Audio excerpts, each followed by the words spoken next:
Have you ever been so comfortable in your misery that even paradise couldn't tempt you away? This is the story of two monks' lifelong friends, spiritual companions, seekers of truth. They meditated together, chanted together, and probably shared more bowls of rice than they could count.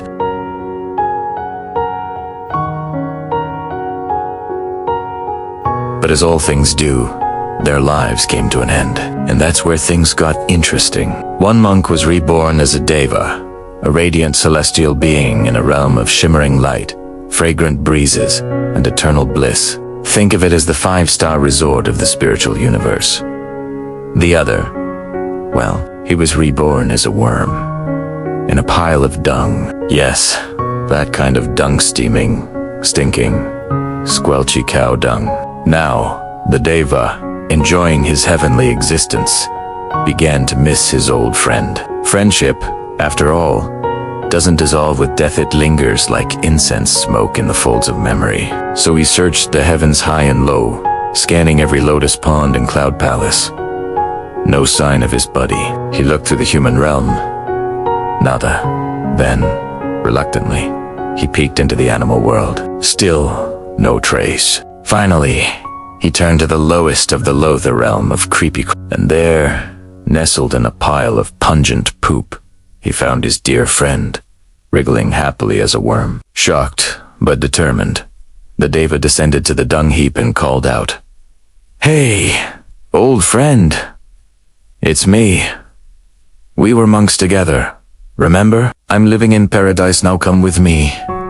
I'll take you to heaven." The worm poked his slimy head out and blinked.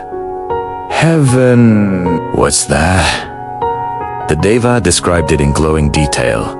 Celestial music, divine gardens, no pain, no suffering, just joy, peace, and endless delight. The worm listened politely, then asked, "Is there any dung up there?"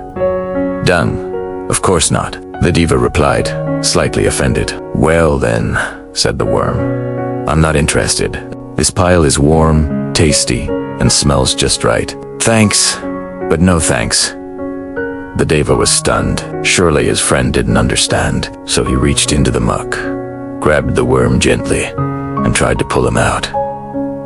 "Hell, I'm being worm-napped," the worm screamed, wriggling free and diving back into the dung like a torpedo. The deva tried again. And again. 108 times he reached into the filth, each time more determined, each time more disgusted. But the worm always escaped, always returned to his beloved pile of poop. Eventually, the deva gave up. With a heavy heart, he returned to heaven, leaving his friend to his fragrant fate. The dung we choose, some people are like that worm. They cling to their suffering like a security blanket. They find comfort in chaos, familiarity in fear. Offer them peace, and they'll ask, "Does it come with my favorite problems?" Show them freedom, and they'll say, "But I lack my kajits cozy." We laugh at the worm, but how often do we do the same? How many times have we rejected joy because it felt unfamiliar?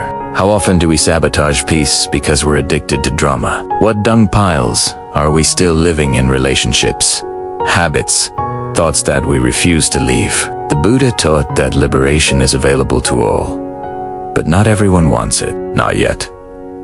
Not until they're ready to let go of their attachments even, the ones that stink. So, dear reader, ask yourself, what am I clinging to that no longer serves me? Am I the worm in the dung, mistaking comfort for happiness? And if heaven came calling, would I be ready to go?